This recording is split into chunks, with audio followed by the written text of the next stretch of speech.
এই জগতে অনুপ্রেরণা আমি নিজেকেই মনে করি, অন্য কাউকে মনে করি না। তবে ফেসবুক অনেক আগে থেকেই চালাই, থটস অফ বিল্লালেরও আগে থেকে। কিন্তু বিষয় হচ্ছে সেটা বড় কথা না, কথা হচ্ছে সে তার যে জনপ্রিয়তা, তার কাছে আমরা বাচ্চা, এটা মানতে হবে। সত্য সত্যই, কিন্তু তার পেজটা চলে যাওয়াতে আসলেই দুঃখ লাগছে। আমি বিশ্বাস করিলাম না, আজকে এই ভিডিওটা দেখার পরে আমি বিশ্বাস করলাম যে সত্যি তার পেজটা নাই। আসলে ভিডিওটা দেখেন, তারপর বলছি।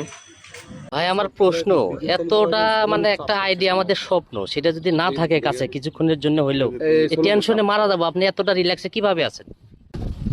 2 বছর আগে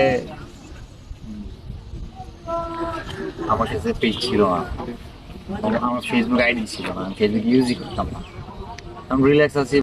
আসলে কতটা আত্মবিশ্বাস থাকলে মানুষ এইভাবে কথা বলতে পারে, বুক ফেটে যায়। আমাদের 2000, 4000, 5000-এর প্রোফাইল যদি চলে যায়, কি একটা অবস্থা হয়ে যায়।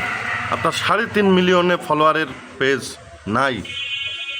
আসলে সে অনুপ্রেরণা মানুষের এমনিতে হয়নি, বাস্তবেই হয়নি।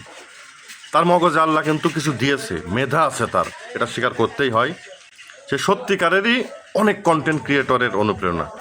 তবে আসলে মন থেকে দোয়া করব সে যেন দ্রুত তার পেজটা ব্যাক পায়, সেটাই কামনা করি। এবং সে সত্যিকারেই প্রচুর আত্মবিশ্বাস তার ভিতরে আছে, এইটুকু বুঝতে পারলাম এই ভিডিওটা দেখার পরে।